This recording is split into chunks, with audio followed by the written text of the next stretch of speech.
Hello, this is Malorian, and now this will be kind of like the extra game of Warhammer'd. Myself and Matt Reeson, we talked earlier about, hey, we should try and get a game in while we're there. I think maybe we played like years ago, but I'm not really sure. So now we just want to make sure, like, hey, let's together and just have a fun game. So here we go. Now his list is a little bit different than normal. I mean, the typical Matt Reeson list is double Terrorgeist, and this time he has 0 Terrorgeist. He actually is going with these 2 big Mortis engines, and he's also gone now where he had the Crypt Horrors before, but now he has a Horde worth, although he decided to break them up into 2 units of 8. So pretty scary. The table we're playing on is this one high elf one I played the year before. Now, we decide not to use any of the special rules because just to keep it simple. You know, this was late. He's had kind of a rough day. You guys can go and check out his reports, but his first day was a little bit rough. For myself, I was going off like almost no sleep, and now this is late the next day. We took a lot of heckling for this. Guys going by like, you're not using the special rules? You came all the way here? You're not going to use it? Well, come on. Let us play our game. But either way, it was a lot of fun, and I hope you guys like it too.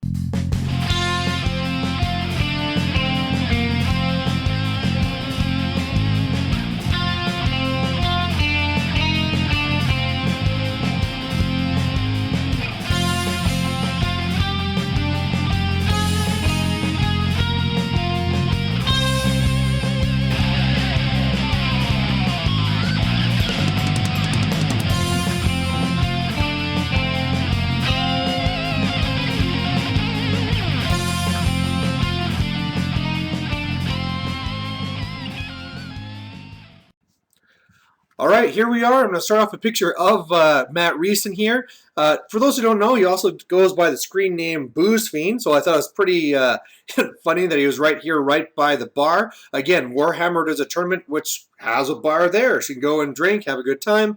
But the other thing is, of course, I always love these types of games. Like whenever I played against Anthony or Once Bitten, I love seeing the game from both sides. Now, of course, this one here will be a little bit different because we have different styles. Where I'm doing this picture thing here now, he actually does his videos during the game. So I already know what he's going to say, yeah, I mean, for you guys, it should be neat to see the 2 sides of it. Otherwise, looking at his list here from left to right, he has some wolves, some Vargeist looking backwards so they can't be baited with their frenzy, some skeletons with a hero Wraith in there, a spirit host, some zombies. You can see the 2 units of Crypt Horrors. He has these cool conversions that he did from ogres.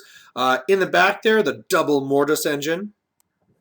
And then on this side, a unit of zombies with 2 necromancers, and then a big skeleton unit. And in here he has his Manfred. And this guy, of course, more dogs on the right, but Manfred has always been a big issue for me. Between his death magic, working on my characters, and purple sunning off my trolls, yeah, I really don't like having to face this guy. But hey, the main thing is that he doesn't have the Terrorgeist, and so I'm looking to have some fun with my range game.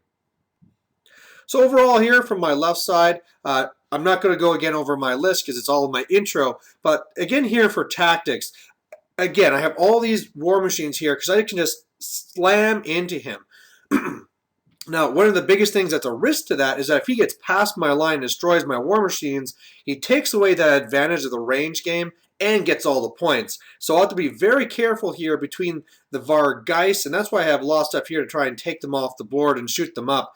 But, you know, the spirit hosts could sneak through. You know, I'm not really too worried about his ethereal stuff holding up my trolls because I have the 2 rank combat res. But the main thing is I don't want him getting around me. And so that's where I also have the chap over here on the left side as well. On the right side, I mean, again, on the left, I don't care about the Crypt Ghouls. I'm pretty sure, Crypt Horrors. I'm pretty sure my Horde of Trolls can deal with them. Over here, I got my Black Orcs being the first run at these side. Now, he has the regen. I have the Flaming Banner. So I'll go in there and I'll rock him, but he's also going to rock me back. And the problem is that right behind him will be that Vampire Lord and all the rest of it. So the plan here is to go first in with the Black Orcs, follow up with the Savages, and just basically wipe out whatever I need.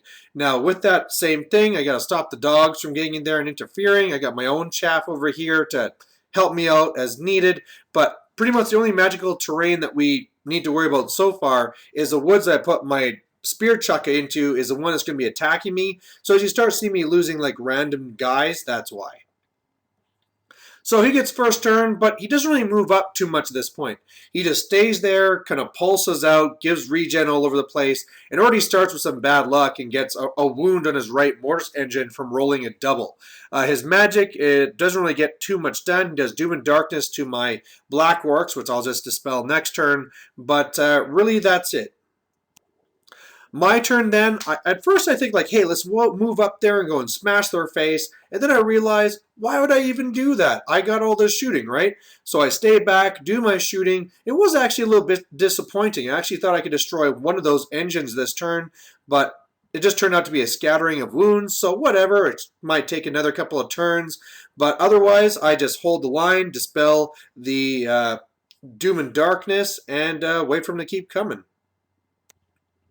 So on his turn, he's now seeing that he has to actually move up and get rid of these war machines. So you can see the Vargeists are moving up. The skeletons are moving up, but I don't really care about them. I just care about that Karnreich blitzing through and getting to the gap. So I'm going to have to really deal with that. I can see the Spirit Host is actually moving to the left to kind of help with that chaff battle over there. But again, he doesn't really get anything done with the magic phase because he actually has a couple of really disappointing turns here where he rolls like a 5 and a 2, goes to re-roll the 2, and gets a 1. I couldn't believe this actually happened 2 times, but yeah, pretty bad luck there. Otherwise, on my second turn, yeah, Foot of Gork comes and he smashes and takes down both Mortis engines, and it just makes you feel bad because when you destroy them, they explode. So first of all, he has me stomping him from across the table. Then he has to deal with it exploding, doing wounds to everybody. Then I destroy the next one. Because, of course, you know, the Foot of Gork comes down like 4 or 5 times. And, yeah, then, of course, he has to go and do all those wounds again. And so all of a sudden, not only has he lost double Mortis engines, he's down in points. He's also lost a bunch of wounds around here. Yeah, he's kind of in a bad spot. Otherwise, that was actually irresistible. You can see that I lost a few orcs from that. No big deal. And I also did some shooting into the Vargeist, doing some wounds, like killing a guy. And the way he does the wound markers on them is he turns them. So that's why one's backwards, one's not. But what I've set up here is I just put the wolves in front. So if he charges them and goes into, then to overrun to my bolt throwers, I'll just counter with either my chariot, my trolls, or both.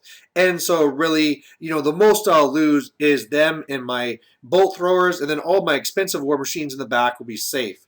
Otherwise, yeah, just holding back, and the Black Orcs are pushing up a little bit to be a little bit scary to him, but that's really it. So his turn 2, he goes for it, and he charges into the wolves, because, hey, what else is he going to do, right? He can't hold back.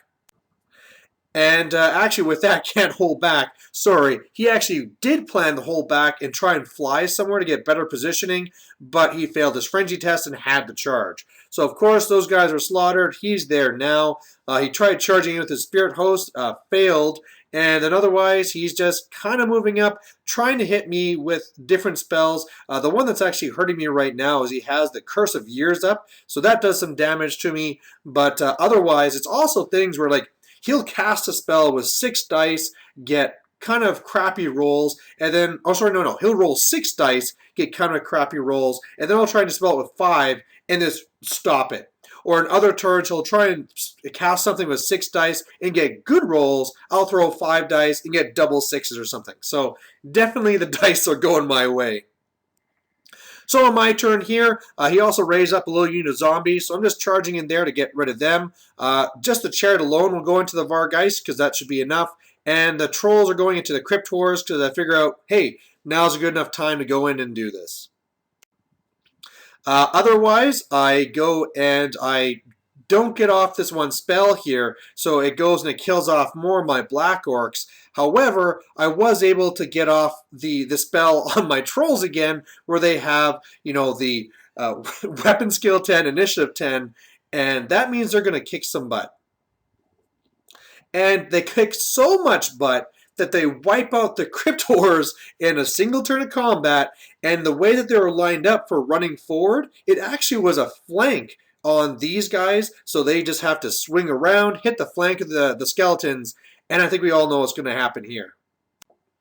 So overall, it looks like this. He's falling apart on the left side. He was able to destroy the one, Spear Chukka, although I destroyed his Vargeist. So really everything on the left side is just fine. On the right here, my Black Orcs are not in a good spot with all the losses they've taken. But like I said, they're still very dangerous. Well, they'll do a lot of damage to the Crypt Horrors if he commits. And if nothing else, I can follow up with the Savages. So on his turn... Oh, God. I mean, Matt. He goes here for Purple Sun, and he gets it with Irresistible Force. So I figure, like, okay, here we go. We're in big trouble. I mean, both of us have used up our scrolls by now. And what does he get? He gets a Misfire. So it goes into his own guys. It's going to be killing one of his own Necromancers. Luckily, Manfred will be fine. But then he also blows up a little bit, too, from... the miscast and forgets Purple Sun. So really, really bad luck for Matt. So after everything's said and done, yeah, the skeletons, they're all knocked down in a single round. He also raised up these zombies in front of me. And actually at this point, I'm actually happy with them being there because now, obviously my Black Orcs are in a lot of trouble. They've lost a lot of their numbers. And really, just stopping him from charging in is great while I just wait for the trolls to swing around. So over here, I'm trying to slow down the Spirit Host, so I charge in, go for the flank, but he actually does 2 wounds to me. I couldn't believe it. So, I have a charge and a flank, he has 2 wounds, and he turns around. So, best I can do is I then slide down so that the wolves can't get into this combat as well. Otherwise, over here, zombies are gone. I moved up here with my War Boss to make sure I'm going to be having a leadership bubble in the right spot. I also am able to release the Fanatics between these columns. Didn't quite make it, but hey, whatever. It's fine. I'm really not kind of comfortable being this close, because again, if he goes and he casts some death magic, kills my War Boss, things could turn around a little bit, but in the end, to be fair, he's in a pretty rough spot right now. My level 4 has gone back to join the Savages. I've stopped Curse of Years, and like I said, I'm using his own zombies as a buffer to make it so his Crypt Horrors can't even get into combat. So on his turn, he charges in here with his skeletons and the vampire, just saying like, hey, maybe he can burst through, do some damage. Really at this point, the game's over, right? Things are looking so bad. If he doesn't do something desperate, he's in a lot of trouble. One thing that also hurt him again is that whereas my forest was slowly eating my war machine, his forest was a venom thicket, so he actually lost a handful of skeletons just charging through here. Over on this side, yeah, he goes and he beats my chariots, so that's unfortunate. I have nothing over here. He'll be able to go after my war machines, but it's kind of too little too late at this point. Otherwise, after everything's said and done, the Black Orcs were beaten, but again with his dice, he beats me. I run like 5 inches or whatever it is to hit my Savages and jump to the other side. He rolls like 3 inches, and so now he's in Savage Orc Town. So that's what happens. The trolls kind of swing around to be threatening the flank there. I probably could have reformed last time, but whatever. It's not really needed. Meanwhile, yeah, the Savages charge in. I also charge in the Wolves as well, just to try and do some damage here. But yeah, this should be pretty bad. And by bad, what it is that I just totally destroy that unit in one go. In fact, that picture was taken after the combat. He hadn't taken away the guys, but he only killed 4 of the 5 riders in the flank, and I did enough to entirely crumble the entire unit and Manfred as well, so we just stopped the game. So that's why I'm showing this here, my Black Orc banner with the greasy bastards up here in the tower showing the win, but I did feel a little bit greasy for it. So there you have it, a big win for the Orcs and Goblins and Malorian over Matt Reeson. But man, the guy had kind of a rough time, and I feel kind of bad for it. I mean, going into it, it was one of these situations where even though I'm Orcs and Goblins, and my thing's like, wow, go across the field and kill stuff, I was in a perfect spot where I could just stand back and shoot, and destroy all of his toys. And then by the time he gets to me, my stuff can kill his stuff. Now, where he had the advantage was in magic. But of course, then magic just went totally against him, where whenever he was trying to get bigger magic phases, he would fail. I mean, he was throwing a bunch of channel dice every single time because he had all these characters. But it didn't matter because he wasn't rolling any sixes. I think over the whole game he channeled once. And again, like I said, where he would try and cast something and I'd throw fewer dice and I'd dispel it. It just wasn't going his way. So I would say that with the list and the situation, I had the advantage unless his magic could tip the scales, and then unfortunately it just didn't, and this is what happened. Of course, again, man, I love trolls with weapon skill 10, initiative 10. They should make them like that all the time. Yeah, right. But yeah, they were awesome, just able to smashing that one flank. But one of the things we were talking about after is that I don't know where he's been getting this, but he was hearing that vampires are a counter to orcs and goblins. And I don't know where that came from because I don't agree with that at all. I actually think orcs and goblins are an army that actually has a real advantage against vampire counts. And it really comes down to, I mean, shooting aside, like, yes, we can shoot off their toys. We have lots of war machines. So if you're doing the Terrorgeist thing or anything else, we can just shoot that stuff off. Now, other armies like Empire can do that too. However, we also can kill.